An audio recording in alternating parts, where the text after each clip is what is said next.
Hello, welcome to my session about how modern applications change how we work and what impact they have on the economy.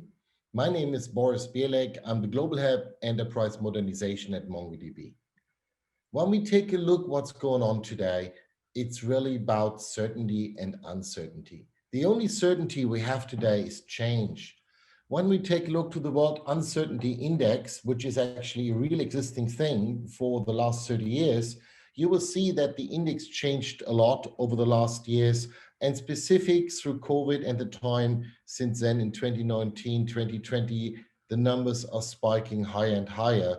And interesting enough, the certainty of change means that there's more change actually happened than what people expected.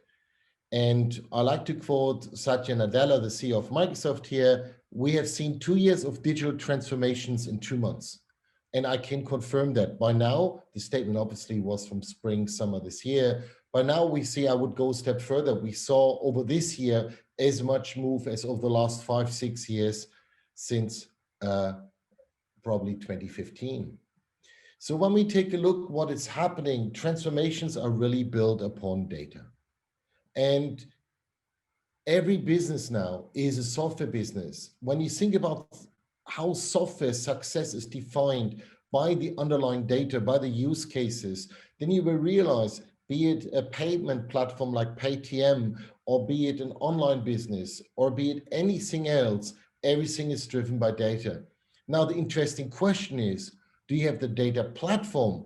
You need to accelerate how you build those applications. And this is part of the original question, how much are data implicating the way how things happen? So how long does it take to go from an idea to a product? You don't have the time anymore. And we saw in spring, retailers and ISV scrambling, and some of them got solutions going within 2 weeks. Others could not finish anything in months. Data is how quickly can you then test, iterate, and launch. It doesn't help you to say proudly, I have a product out after 4 weeks, and then to realize the product is not fulfilling the needs, and it takes another 4 weeks to change. The question is, how can I change within the next 48 hours? And obviously, how smoothly can your product scale? We worked with a company in Holland called Sonoma, and they're doing schooling, homeschooling software. And suddenly they went from 8,000 to 150,000 pupils overnight, literally overnight, to be fair, over a weekend. And the result was they were able to scale because they utilized MongoDB's Atlas platform. Or how securely can you protect your users' data? There's more and more issues out there of people doing nasty stuff, and you need to make sure nothing happens to this data.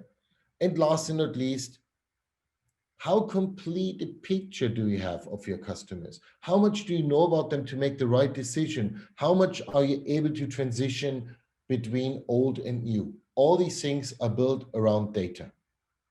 So when we take a look now to the innovation angle, which is very close to my heart, is it hinges really on the agility and the real-time access to the data. Developer velocity and the way how your organization can move from the inside for a solution to the idea of a solution to the market production readiness of a solution. That is what developer velocity defines.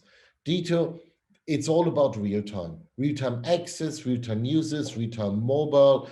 To achieve this one, how do you really utilize everything in your repository you have available that you leverage really the full breadth of your data?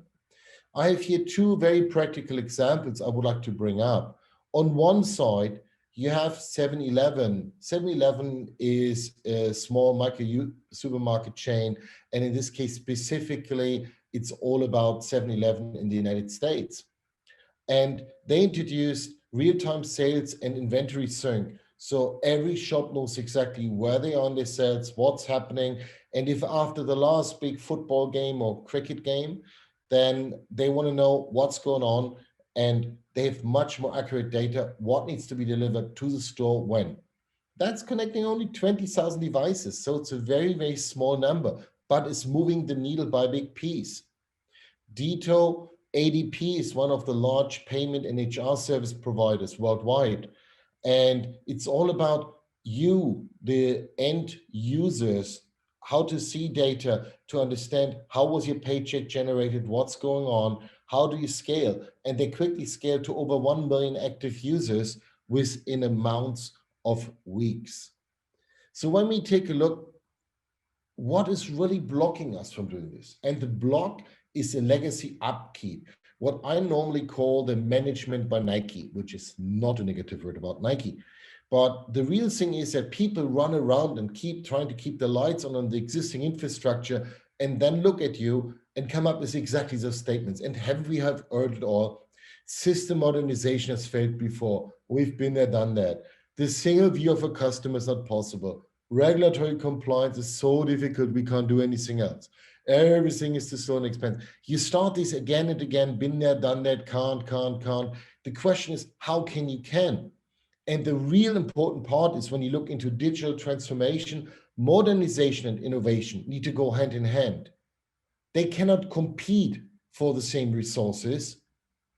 It can't, but they do, because normally there's one group which says, let's modernize, let's update, and then there are the people say, let's really do something different. And this is the block, what's happening again and again. So when we take a look into this one, why is moving to the cloud then not a digital transformation? So I'm talking to a lot of executives regularly, and the most ugliest one I had was, oh, we finished our digital transformation. We're in the cloud now. Then you're like, wow. And then you get more details. And then so what have you actually done by moving to the cloud? Oh, we just run the same thing. We just sold our data center. Well, in the old days, we called that simple, very simple box outsourcing. Is this really a transformation? No. Is this really changing the way how people work? No. Is this really driving innovation? Absolutely not. So at this point, it's shift, lift, pain, no gain. Very, very simple. So just rebuilding what you had before in the cloud normally actually leads to higher cost, because there's an overlay between both platforms. It's not guaranteeing you any reduction problems or tech debt. And let's face it, moving to the cloud is at best a start. On the other side, when you take a look to the way how this is happening actually, and on the right side, a little bit mean, I admit it, but this is a default AWS reference architecture for a 3-tier application. A simple one. Good luck for a more complex one. Oh, you have 24 databases, different instances, availability zones to deal with.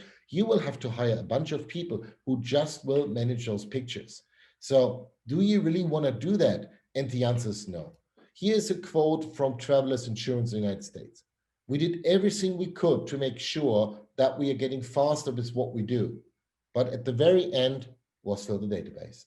So they realized that they will not getting anywhere with the work they are doing, and they didn't get anything done because they try to do it the same way by not really innovating on the data level. And what does innovating at this point means? There are 4 different paths. One is the perfect world. Let's start with D. Start future ready, everything is perfect. I start a new project, I have unlimited resources. But the reality is we do not have that. As we observe our customers in their transformation efforts, we recognize a number of pathways that emerge from a data management perspective, that moving away from legacy systems. The starting point is the legacy, and that's the bottom left. That is the reality. And that is characterized by siloed data, knowledge limited to specialized teams. We might see some lift and shift of data workloads, but at the end, the interdependencies, ETL functions, it's not working. Then some organizations start incrementally by taking those data-centric data layer approach, and they're moving from the lower left to the upper right corner.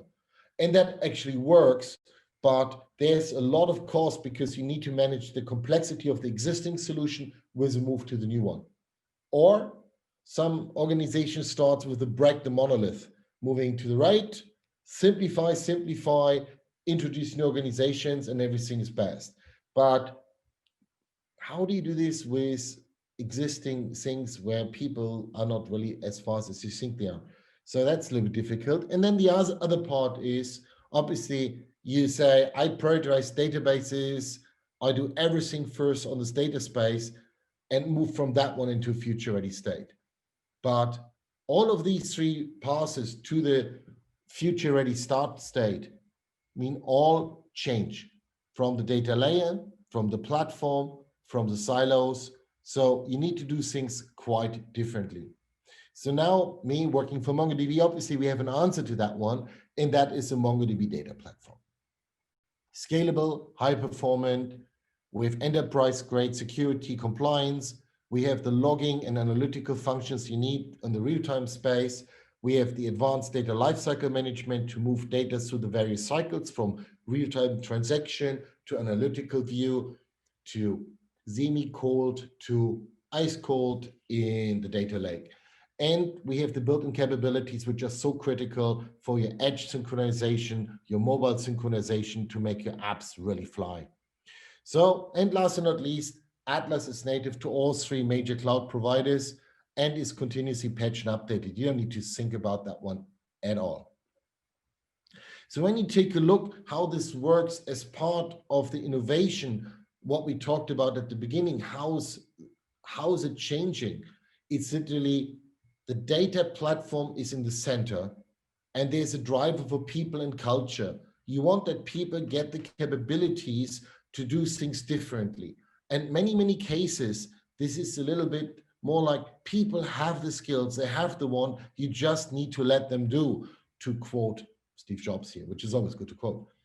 And then obviously there's a major shift in technology. You have evolving workloads, you have changing workloads, changing paradigms and workloads. So you need to drive multiple ways how you manage innovation. And that means accelerate this pilot, launch, scale, which means you start with an idea, you test the idea, you productize the idea, you scale it. And if it doesn't work, you do the next one, or you need to do another round of this. And then again, as we said at the beginning, data protection is absolutely critical for the user community. When we take a look now to some practical examples, very simply said, it's every enterprise at every scale. And I have multiple quite diverse examples here to look into and to look into things, what is available. On one side, Macquarie Bank. Macquarie Bank is one of the largest banks worldwide for private-public partnerships. And they worked on the efforts around how to change the payment infrastructure. And the key thing out of that one was, if you read out on that one, the change to the national payment platform. So Australia and New Zealand decided to move to ISO 20022. That's JSON-based. Aha, it's already JSON-based. Of course it's JSON-based. All new standards are JSON-based. So, and to do that one, the question was, how do you move fast? And they figured out it's the fastest way to do things. It's utilizing a JSON-based database. And they went with MongoDB Atlas in the cloud. And it was the easiest part of the solution. It just works. And this statement is probably the coolest statement you can have, because based on that workload, think about our pictures, what we had before, they came out of a very complex, very cumbersome, brittle environment, moving to the right side. And they took the route of start with data first, the pink arrow, start data first, and move into a ready state for a new application. Another good example is the mainframe offloading at Crédit Agricole. Crédit Agricole is a French client. So you probably see here, this is a picture, we're talking worldwide clients. It's not something, oh, it's US-centric or Europe-centric. I'm based in Europe, but it's all around the globe. And LCL, which is a subsidiary of the French bank Crédit Agricole, set out to build a real view, a 360 environment on their clients, so that the people at the counters could actually understand what the client all was doing, and not only saw, oh yeah, sure, I see a checking account. I don't know what your savings are doing. I can't even tell you what to do with your money. So they built off the mainframe with a front-loaded 360 view of the client and make the data available to new solutions. So they went the route on the middle. So the question was, how do we do step-by-step modernization through multiple entities? Result was still 40% faster to market for new features. Actually, I would claim they are able to reintroduce new features, and 50% cost reduction on the mainframe, because a lot of calls can run to the mainframe, which is much more expensive than running an easy MongoDB environment. And now comes a cool example out of the United States, Coinbase. Coinbase is one of the largest coin vendors, providers, or whatever it's called correctly. And they are the cryptocurrency dudes. And Coinbase.com is actually a very good site to look at. So I'm reading it quite regularly. When you take a look what happens there, they have a lot of peak moments. So they need to deal with peak workload. They need a lot about resilience. When people get nervous, they're always nervous about only one thing. Oh God, my coins, where are my coins? So it's all about resilience. It's the number of requests, the scalability, and they have a scale, elastic scale requirement from up to 80x. So if they would organize this in a default environment and would have to provision those resources, they need to have 80 times, not 80%, 80 times the environment what they normally utilize versus the peak workloads. I don't think we don't want anybody to do that one. And last and not least, Forbes magazine, worldwide well known, they moved everything to the cloud and they moved workloads to MongoDB Atlas. And this allowed them to establish a new infrastructure of content. So that's the lowest part, what we looked at, really building new infrastructure out. And when the COVID pandemic hit, they were able to scale this massively in days, literally, to 120 million monthly users, and were deploying a new machine learning recommendation engine, which allowed them to react better to the clients, to the readers' requirements, which helps obviously their ad revenue, so everybody's happy. Important is, again, 58% faster build time for new products. That means half the time, same result, or half the people, same the time. Choose whatever you want in that regards. But more important is they have a 4x accelerated release cycle for their platform. When they had before every 4 months, they can do it monthly. If they did monthly, they can do weekly. This has major impact. And for them at the end, there's a not unharmless feature as well, which is subscriptions for the new newsletters are up because they deliver a better solution. They continue to improve. People like that. And people subscribe for pay into that new platform.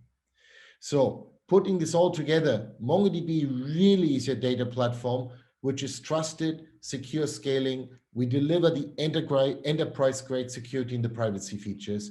We have over 800 plus developers focused on the data change.